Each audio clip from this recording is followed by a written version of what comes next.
nós vamos buscar a definição de estratégia. Vamos procurar entender o que está por trás desse conceito, como é que ele se formou. Afinal de contas, se nós vamos falar de estratégia, nós temos que entender do que estamos falando, né? Porque entender o conceito de algo é fundamental, né, para poder compreender o que eu estou lendo, o que eu estou ouvindo, o que eu estou conversando, né, para poder me comunicar melhor com as pessoas, né, para ter uma palavra que os dois entendam mais ou menos a mesma coisa, né? E também para poder empregar. Se eu quero me transformar num estrategista, eu tenho que entender o que é estratégia. Então, hoje a gente vai buscar, né, a definição de estratégia. Eu sou Rodolfo Wadowski, né, e vamos sim mergulhar na evolução do conceito de estratégia. Vamos ver propostas de definição, né?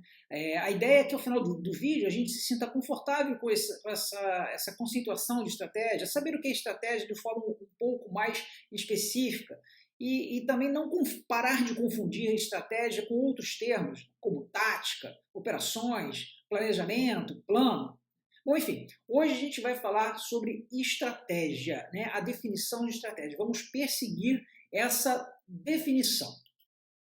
Essa aí é uma lista das referências que eu usei para fazer esse vídeo, né? E são referências bem relevantes, de artigos científicos e publicações renomadas, né?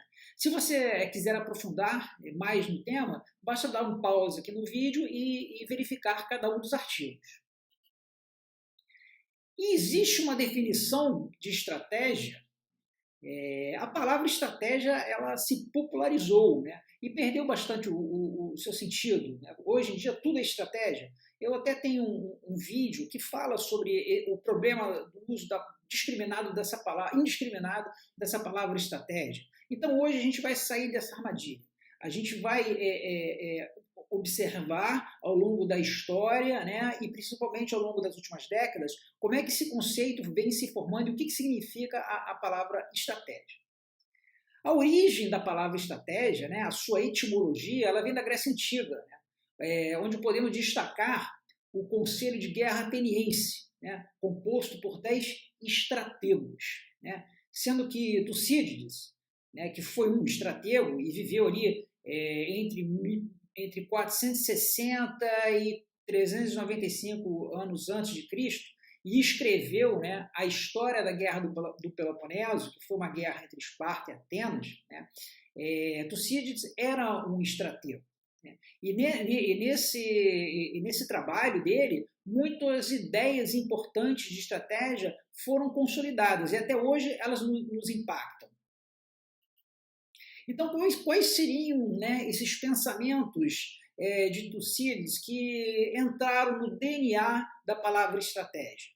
Então, eu vou destacar aqui 5 conceitos, né? Primeiro, há um limite imposto pelo contexto, né? As ações dos seres humanos, das pessoas, das organizações, elas têm um limite, né? O contexto impõe essa limitação.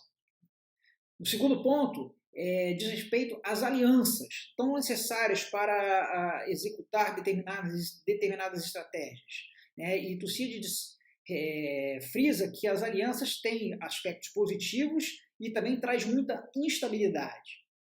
O terceiro ponto é com relação a lidar com oponentes internos e externos ao mesmo tempo, né? Porque a partir do momento que eu tenho um grupo de pessoas atuando em conjunto, há sempre interesses divergentes, né? Então, esses conflitos têm que ser tratados pelo estrategista, né? E, obviamente, também os conflitos externos à sua organização.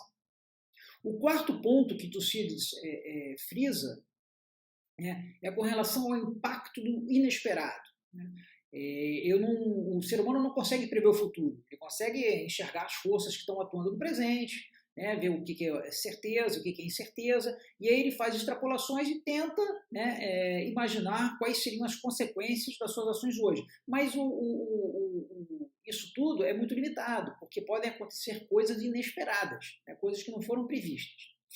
O quinto ponto, né, que pode ser extraído do pensamento principal de Tucídides é com relação à necessidade de criatividade, né, para fazer as conexões entre o presente e o futuro desejado. Então, vou resumir aqui os 5 aspectos principais do pensamento de Tucídides. limitações impostas pelo contexto, né? A questão das alianças, né, como fator de força, mas também de instabilidade, né? A necessidade de lidar com oponentes, tanto internos quanto os externos, o impacto do inesperado e a necessidade de criatividade, né, para conectar uma situação presente a uma situação futura. Outro estrategista que a gente tem que mencionar aqui, quando a gente está tentando perceber essa evolução do conceito de estratégia, é Sun Tzu, né, que em torno aí de 500 anos antes de Cristo, né, na China teria escrito a Arte da Guerra. E eu estou usando aqui o futuro do pretérito, né, teria porque há muita controvérsia sobre a história concreta de Sun Tzu. Mas, de qualquer forma, as ideias de Sun Tzu são estudadas até hoje, né? Essas ideias teriam passado por Napoleão, e também por Mao Zedong, na China. Sun Tzu ele não definiu a palavra estratégia, né? Mas ele passou ideias importantes, né, que até hoje estão presentes. Né? Derrotar o inimigo com o mínimo de luta possível, né? Uma abordagem indireta, né? Tentando alcançar seus objetivos, né, com o uso inteligente dos recursos, né? Recursos tangíveis, né, os exércitos, os armamentos, né? Bem como os recursos intangíveis, e muito utilizados por Sun Tzu, como a questão do impacto psicológico sobre o inimigo, a questão da inteligência, né, da informação sobre a situação do inimigo, o uso de espiões. Né. Sun Tzu tem muita coisa interessante, e o detalhamento disso a gente pode discutir em outro vídeo. Mas o importante aqui é ficar essa ideia, né, de que Sun Tzu trouxe para o conceito de estratégia o vencer a batalha com o mínimo de recursos possíveis, vencer a batalha com o mínimo de desperdício, né? Ganhar a guerra antes de dar o primeiro tiro. Um outro pensador também que a gente tem que passar aqui, mesmo que seja rapidamente, né, é Maquiavel, um influente burocrata de Florença, né, que pegou os conhecimentos, né, da estratégia militar, né, extrapolou de modo a usá-los em todas as questões de Estado, todas as questões políticas. Maquiavel ele foi muito influenciado pelos feitos de Odisseu, né, que esses feitos foram eternizados, né, no poema épico de Homero, né, tanto na Ilíada, que foi a Guerra de Troia, quanto na Odisseia, dedicado à volta de Odisseu para casa, né, onde Odisseu usou muitos estratagemas para alcançar seus objetivos. Então, Maquiavel, da mesma forma que Sun Tzu, né, ele pensava na estratégia para superar grandes obstáculos, para vencer o oponente mais poderoso. Né? E ele dava muita atenção, né, à análise das circunstâncias, do contexto. Né? Como é que esse contexto iria me limitar ou iria oferecer oportunidades para as minhas ações. Então, Maquiavel ele dava muito valor para as enganações, a espionagem, né, os estratagemas, e também destacava a importância da oratória, né, de modo que o líder conseguisse convencer as pessoas, né, a fazerem o que ele gostaria que fosse feito. O termo estratégia ele começou a ser utilizado ali em meados do século XVIII, né, na Guerra dos 7 Anos, porque a teoria militar ela passou a adotar o modelo de 2 níveis de condução da guerra, né? O nível estratégico e o nível tático. Né? A estratégia ela seria a ciência do general, né? e lidaria com planos de campanha, né? quais seriam as sequências de batalha, quais seriam os grandes movimentos das tropas, né? Enquanto a tática ela seria usada para alcançar os objetivos, né? A tática estaria relacionada à formação dos militares ali naquele local específico para travar aquele combate. Né? Essa necessidade de adotar 2 níveis de condução da guerra ela está em sintonia com o momento histórico, né? Com o surgimento das inovações derivadas da Revolução Industrial, né, das mudanças sociopolíticas da Revolução Francesa. Né, e nesse contexto surgiu um personagem muito interessante, né, que foi Napoleão. Napoleão se aproveitou, né, desse momento histórico, né, onde a industrialização possibilitou o desenvolvimento de armamentos cada vez mais poderosos, né, meios de transporte mais eficientes, as comunicações que possibilitaram que ele controlasse corpos de exércitos separados por grandes distâncias geográficas, né? Então essa mudança do contexto histórico fez com que a guerra saísse, né, daquela análise puramente militar e passasse a ser a guerra da nação, né, a guerra de todos os poderes do Estado. Então, houve um aumento da complexidade. Consequentemente, você precisava pensar na estratégia, né, por um ponto de vista e na tática por outro. Eram análises que certamente deveriam estar em sintonia, mas eram diferentes, né? A estratégia ela cuidava das coisas mais amplas, né? Tanto em termos de prazos maiores quanto em termos geográficos, né? Eram decisões de maior envergadura. E também nessa época aí, surgiu um pensador extremamente influente, né, que foi Clausewitz. Clausewitz estudou muito os conflitos da época de Napoleão. Ele estudou a natureza da guerra, né, e procurou relacionar a guerra aos objetivos políticos, né. Ele passou a entender que havia essa necessidade de travar os combates, né, de ter uma estratégia que integrasse todos esses combates, mas, ao mesmo tempo, né, essa guerra militar ela deveria estar em sintonia e subordinada a grandes interesses políticos. Era necessário haver aí um casamento, uma sintonia entre essas esferas políticas e militar. E aí Clausewitz, né, inovou, né, na maneira de enxergar a guerra, né, e trouxe aspectos até então pouco considerados, como a ideia, por exemplo, da moral da nação, né, da vontade de lutar, né, e da ideia de guerra absoluta, onde todo o Estado, né, toda a nação estaria envolvido naquele conflito, não apenas as tropas militares. Né. E Clausewitz desenvolveu conceitos interessantíssimos, né, como centro de gravidade, ponto culminante. Todos esses conceitos, certamente, eles vão ser discutidos aqui em outro vídeo, porque eles demandam muito tempo e são muito importantes e interessantes. E Clausewitz trouxe aí uma definição de estratégia, né? Uma definição bem enxuta. Ele disse que estratégia é o uso do engajamento com o propósito da guerra. Vale lembrar aqui que a gente está destacando Clausewitz, e Clausewitz focou na estratégia do ponto militar. Esse é o nosso foco no momento. E aí ele traz essa definição enxuta e explica um pouco. Né? Ele explica que o estrategista ele traçará o plano de guerra e o objetivo, né, determinará o conjunto de ações, né, destinadas a alcançá-lo. Ele irá, de fato, moldar as campanhas individuais, né, e dentro delas decidir sobre os engajamentos individuais. A gente começa a perceber aí, né, a distinção, né, entre a estratégia e a tática, né, porque a estratégia ela vai definir o grande propósito, né, aquele objetivo de longo prazo. E aí o estrategista ele tem que olhar a partir daquela situação no futuro que ele deseja e fazer o caminho inverso, ver quais são as ações táticas que ele vai fazer no caminho para atingir aquele grande propósito.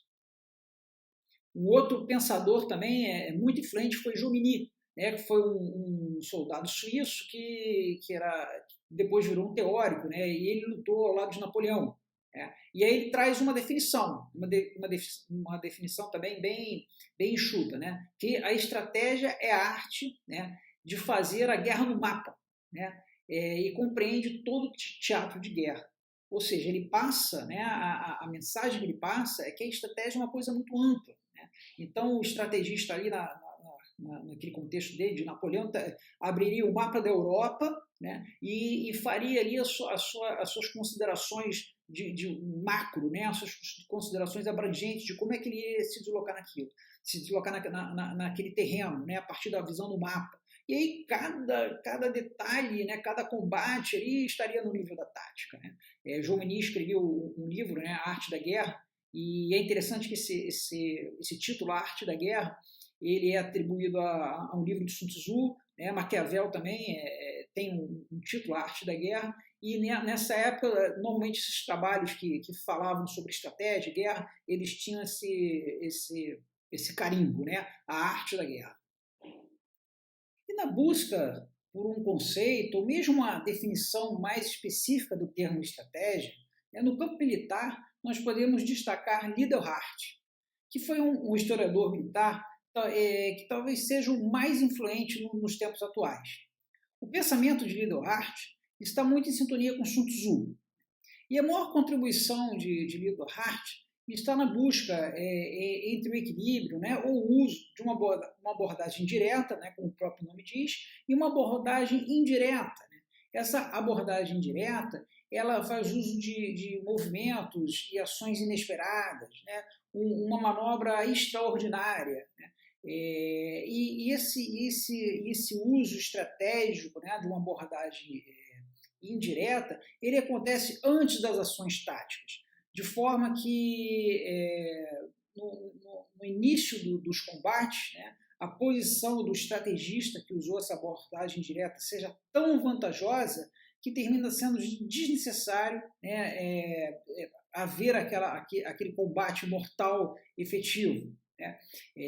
Então, o Liddell-Hart ele pensa, né, no uso da força militar como uma pressão no psicológico do inimigo, né, para atingir o propósito do oponente, né, não necessariamente destruir os seus meios físicos. E Liddell-Hart ele apresenta propõe uma definição de estratégia, né, lembrando que a gente está falando aqui da estratégia no campo militar neste momento. Então, para Liddell-Hart, a estratégia é a arte de distribuir e aplicar, né, os meios militares para alcançar as finalidades políticas.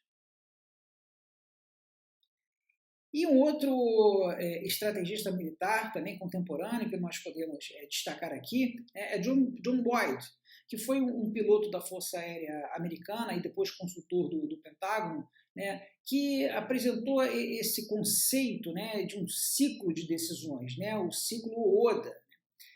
Para Boyd, os combates, né, eles terminavam sendo decididos na mente, né, dos combatentes. Né? Então, o estrategista que estava planejando alguma ação, né, se ele usasse as suas capacidades mentais de forma apropriada, ele estaria na frente. Né? Porque, segundo Boyd, há um ciclo, né, que se repete. Né? Esse ciclo é o ciclo Oda, que seria o de observação. Né?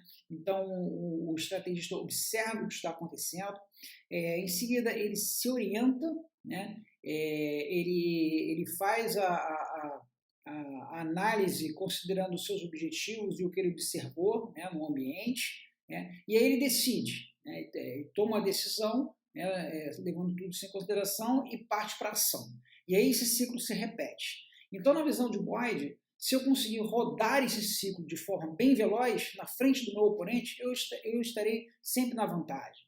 E é interessante aqui a gente relembrar até uma entrevista, né, que o Elon Musk deu recentemente, quando ele explicou por que a Tesla, né, não valoriza a estratégia de patentes, né, de não abrir a sua tecnologia.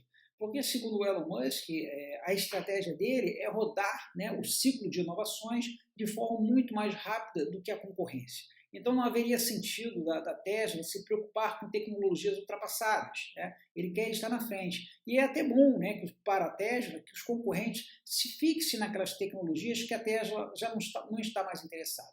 Então, esse ciclo de Boyd ele teve muita influência, né? Ele veio do campo militar, mas ele teve muita influência no campo empresarial também. E de todas essas abordagens, né, que nós vimos sobre um entendimento de estratégia, qual é a melhor? Né? Qual a proposta que nós podemos considerar mais apropriada? Né? A resposta é simples, né? Não existe uma solução melhor. Né?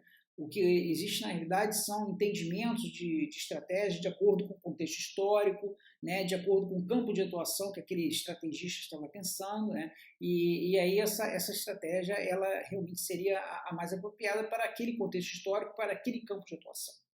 E o que a gente pode observar é que essas definições, muitas vezes, né, além de elas terem um propósito específico, elas consideram a parte do como da estratégia. Dentro daqueles 3 pilares, né, a finalidade, os recursos e o como, normalmente essas estratégias, principalmente as estratégias militares, elas se preocupam muito com o como. Né? E, na verdade, o que importa, né, para o estrategista é se educar, né, em relação a todos esses conceitos, né, a todas essas ideias, né, de modo que ele possa usar a melhor para o seu momento, né, combinar ideias diferentes e mesmo criar as suas ideias com base em coisas que já foram testadas. Essa é a importância de conhecer os conceitos antigos. E no campo militar, para a gente trazer aqui uma definição, né, uma proposta de definição bem atual, eu vou trazer aqui o que está na publicação do US Army War College, né, a escola de alto nível do exército americano. Então, para eles, né, conceitualmente, né, eles falam, conceitualmente definimos estratégia como a relação entre fins, formas e meios. Ou seja, o equilíbrio entre aqueles 3 pilares. E aí vale a pena a gente frisar aqui que uma definição de estratégia aberta, assim, ela pode ser considerada talvez abstrata demais, né? Onde é que estão as especificidades? Mas essa definição de estratégia, a gente vai ver agora analisando outras propostas, ela talvez seja uma definição extremamente útil, justamente porque ela tem uma validade maior, tanto em termos temporais, quanto em termos de campos de atuação, de dimensões que a gente pode usar. Se eu começar a colocar muitas especificidades no meu conceito amplo de estratégia, eu posso não ter... não posso perder a utilidade desse conceito para utilizá-la em outros momentos. Então, a estratégia tem a sua origem, né, no campo militar, né, desde da época de Tucídides, né, o estratego grego que começou a escrever sobre conceitos de estratégia, né? Temos Sun Tzu, temos Maquiavel, temos Clausewitz, Jomini, Liddell-Hart, né? Esses conceitos da estratégia militar, eles começaram a ser transferidos também para o mundo empresarial, né? Isso começou a ficar mais forte após a Segunda Guerra Mundial, né, década de 40, principalmente década de 50, né, quando as empresas começaram a ficar cada vez mais complexas, né, houve a necessidade de trabalhar, né, com o futuro, trabalhar com mudanças do contexto, né, buscar objetivos de longo prazo. Né, e aí esses conceitos de estratégia do campo dos combates passou também a ser utilizado no meio empresarial. E o primeiro trabalho, né, sobre estratégia no campo civil, né, onde há uma definição de estratégia, foi feito por von Neumann, né, e Morgenstern, né, num livro sobre a teoria dos jogos e economia comportamental. Né. E ali ele trouxe uma definição de estratégia, né, que a gente vai ver agora, né, numa sequência de artigos científicos que eu estou trazendo que mostram a evolução desse termo. Eu vou mudar agora de tela para a gente poder navegar um pouquinho nesses artigos e eu vou mostrar a definição de von Neumann e Morgenstern.